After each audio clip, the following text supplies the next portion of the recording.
Hi friends, good morning. Today we are going to discuss first part of mathematical methods in physics, that is vector analysis.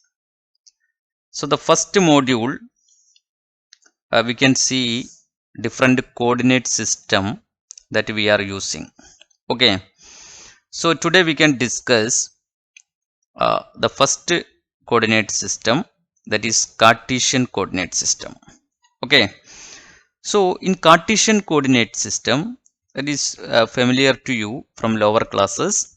So in Cartesian coordinate system, we have three axes. Okay, so one is y-axis, another one is x-axis, and z-axis. Okay, so this is a three-dimensional Cartesian system. So similarly, we have one-dimensional Cartesian system. That is we can represent with a single axis, that is x or y or z. Okay, now here you can see the three direction vectors, that is x cap, y cap and z cap. Sometime it will represent as I cap, j cap and k cap. Okay, so we can represent displacement, or the space may be velocity space, displacement space, or any other physical quantity space. We can define whatever physical quantities in x, y, z axis. Okay, so based on that, we can have different resultant. So we can represent a particular vector in terms of this x and y and z. Generally in Cartesian coordinates, we can represent a vector, a physical quantity, in terms of three components. That is in three-dimensional system. In one-dimensional system, you may represent as ax x cap. In a two-dimensional system, you can represent as ax x cap plus ay y cap, and in a three-dimensional system,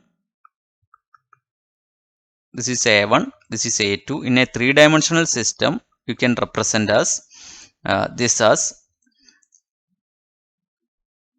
ax x cap plus ay y cap plus az z cap.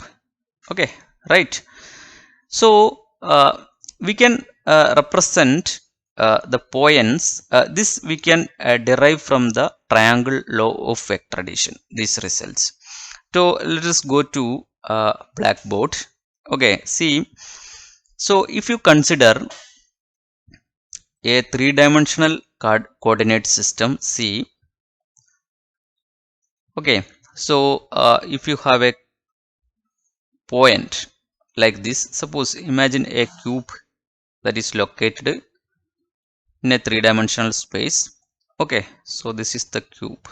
Okay, so if you consider a point here, see, if you consider this point, right, so this point is I can represent this as ax, right? Suppose this is x-axis and this is y-axis and this is the z-axis, and this part I can represent as, this may be if I am taking this as the length, okay, ax, and this as ay and this as az. Okay, now see, from the triangle of vector addition, I can represent this. Okay, so this is the direction of this and this is the direction of this. This is ay. Okay, so parallel to this. Okay, so this I can represent, this side I can represent as, that is ax x cap, right, plus ay y cap. Okay, so this side is again, this I can write as az, right? So this is az parallel to it. So this is az, its direction vector is z cap, x cap and y cap. So this is az z cap. Now to represent this point, that is this I can say a. So this is the point which I am considered. So from the origin, the displacement resultant displacement vector, that is A, that A I can write as, again you can use triangle law. Okay, that is A is equal to the resultant of this, that is in this direction. Okay, so that is equal to, that A is equal to sum of these two sides. Okay, here we have a triangle, you can see. So sum of these two sides, right? That is ax x cap plus ay y cap plus az z cap. Okay. Okay. So if it is a two-dimensional space, so what I can write is, suppose you consider a three-dimensional space, two-dimensional space. Okay. So if I am considering a two-dimensional space like this, okay, so I can consider a square here. Okay, so this is a three-dimensional. Okay, so this is our x-axis, right? So this is our x-axis. So this is x-axis and this is y-axis. So how can we represent this a point P? Okay, that is in a two-dimensional space. So this point I am considered as P, right? So this I can write as, so it is in this direction, right? X is in this direction and this is in this direction. It is parallel to y-axis. So this is y. So its direction is x cap and this direction is y cap. So I can write this as x cap plus y cap, or you can write as xi cap plus. So you don't confuse with in most of the books it is using sometime it has this x direction as x cap, y direction as y cap, and z direction as z cap. In some books it is using as I cap and j cap and k cap. Some other books using it as, that is ex cap, and this as ey cap, and this as ez cap.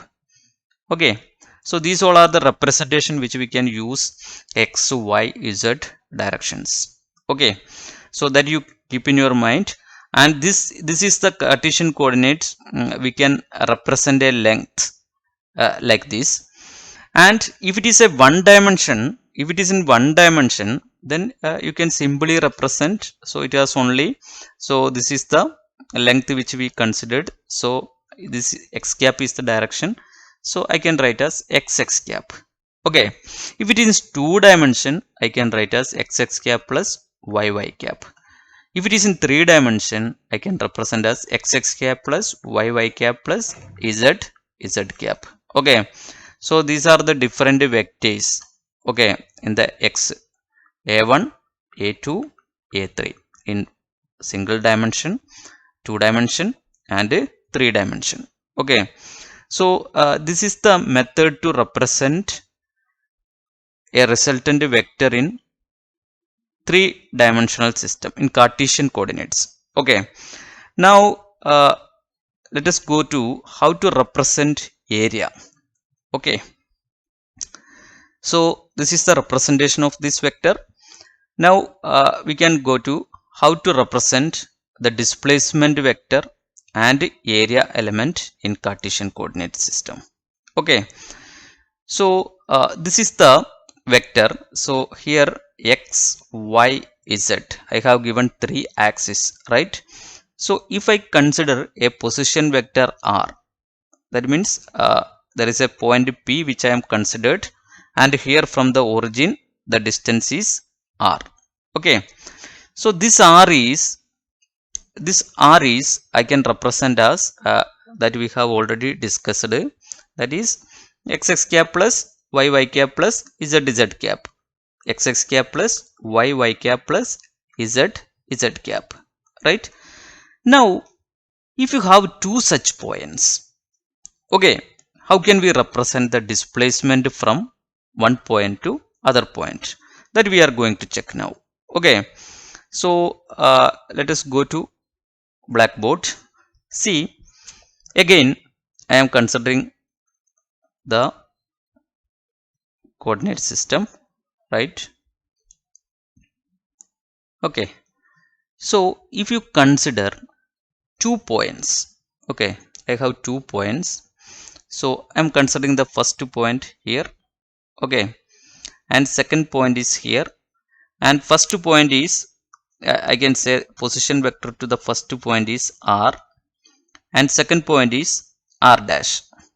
Okay, I can represent the coordinate of this point is xyz, right, and I can represent the coordinate of this as x dash, y dash and z dash, right. Now if this point is a and this point is b, how can I represent the displacement from a to b? Okay, so I can represent this displacement. Okay, so this direction is this direction is this. Okay, so from the triangle of vector addition, I can see, you can see this is in this direction, so this is in the same direction and this is in the opposite direction. Okay, so from triangle of vector addition we know that this is my displacement vector, that is r plus r is equal to, I can write as r dash. Okay, now what is this displacement vector? These all are vectors. Okay, so that is r is equal to r dash minus r. Now what is r dash? R dash is equal to, I already told you, this I can represent as x dash x cap plus y dash y cap plus z dash z cap, and similarly this I can represent as x x cap plus y y cap plus z z cap. Okay, so what is r dash minus r? That is equal to, I can write as x dash minus x into x cap, I can take common. Okay, and y dash minus y into y cap plus z dash minus z into z cap, right. Now what is the modulus of this? That is the displacement. Okay, modulus of this is the displacement. That is, what is the direction of this displacement vector? That is, direction means r cap, that is that vector divided by its modulus. Okay, so from this equation I can write that vector is, that is x dash minus x x cap plus y dash minus y y cap plus z minus z dash minus z cap all divided by square root of x dash minus modulus of r is, the modulus of r is the square root of coefficient square, sum of coefficients square, that is x dash minus x the whole square plus y dash minus y the whole square plus z dash minus z the whole square. Okay, so this is the direction of this displacement vector, and what is the value of this displacement? That is equal to modulus of r, that is square root of x dash minus x the whole square plus y dash minus y the whole square plus and z dash minus z whole square. This you have studied as a distance formula in lower classes. Okay, so exactly similar to this. Okay, so in Cartesian coordinate system, okay, in a three-dimensional system we can represent this displacement like this. Okay, so this displacement vector in two-dimensional case this part is absent, right. In two-dimensional case this part is absent, and in one-dimensional case these two parts are absent. Okay, so this way we can represent the displacement in three-dimensional coordinate system, Cartesian coordinate system. Okay, now let us go to how to represent area in Cartesian coordinate system. So we represented area, we represented this length like displacement. Okay, now we are interesting to calculate, so we have calculated here. Now we can calculate how area we can represent. Okay, so if r is equal to x x cap plus y y cap plus z z cap, then what is dr? the small length element dx x cap plus dy y cap plus dz z cap. Okay, now we can check how to calculate the area element. Okay, see, let us go to the blackboard. Okay, see, so how to represent area in this vehicle? So we can draw again. So this is our Cartesian coordinate system. Okay, so I can draw a cube again, right? Can draw a small cube. Okay,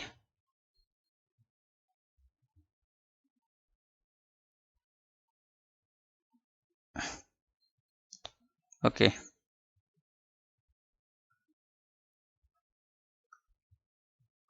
so we have a cube here. Now if I am considering an area from this, okay, so this is the area I am considering. Okay, so this area I am considering. Okay, so if I consider this area, what is the direction of this area? Okay, what is the direction of this area? The direction of area is perpendicular to that surface. Okay, suppose this part I am considering. If I draw a perpendicular, see, if I draw a perpendicular to it, okay, so this is the direction of this particular area. So if I am considering the face ABCD, okay, what is the area direction of ABCD? That is this direction. Okay, if it is x and if it is y and if it is z, then what is the area of this component in this direction? Okay, so I can represent this as dy and I can represent this as dx if I am considering a small cube of length dx dy and z axis the length is dz if I am considering a cuboid. Okay, otherwise all the area will be same. Okay, if I am considering cube. Okay, so consider it is a cuboid, and then that is then you can write this side is parallel to this side, so this is equal to dy, right? And this side, if you consider this side, this is parallel to this dz, so I can write this as dz. Okay, now what is area? Dy into dz, dy into dz. What is the direction? Direction is x cap, it is directed towards x direction, so this is the area element. Okay, now if you take the direction in this direction, okay, so if you consider this part, its area is directed opposite direction, but you can see this is dy into dz, so this is minus dy into dz. Okay, negative of that, so how negative will come? The direction will change, that is this is minus x cap, right? So minus x cap, so that is minus dy dz x cap. Okay, so similarly you can calculate these whole face areas. If I consider this upper face, then its area is projected like this, and this part I can write as, so this is equal to dx and this is equal to dy, so dx dy z cap. Okay, so if you take opposite face, that is minus dx dy. Okay, similarly you can define the area of an element. Area is, that is its direction is perpendicular to that surface. That is very important. Okay, now let us go to the aerial element of each face I have given here. You can have a check through this hole. Okay, so now we can go to how this volume represent. Okay, see, volume we can represent, volume is a scalar quantity, it is not a vector quantity, right? So you can directly multiply dx dy dz. Okay, so volume is the product of all the lengths. So if I consider this length and this length, Okay, so this is the volume element created here. Okay, so if I create a volume like this, okay, so like this, okay, so with this is a cuboid and with length here dx and breadth dy and height is dz, so the product is dx dy dz, that is the volume. Okay, now so here area also measured, and okay, so this is the summary of this topic. Here length you can represent as dxx cap plus dyy cap plus dzzz cap. Small elemental length. Small elemental area I can represent, that is in the x direction, y direction and z direction. Okay, so I have shown here in the x direction, this is the area, right? Okay, so we have considered this as x axis, so this is the area in the x direction, and this is the area in the y direction, and this is the area in the z direction. Or we can write the equations for area element in the opposite directions also, but here I have given positive directions only. Okay, so and volume, that will be same, it is a scalar quantity, that is dx dy dz. So this about Cartesian coordinate system, and in the next session we will discuss about spherical polar coordinates. Okay, spherical coordinate system. Okay, thank you.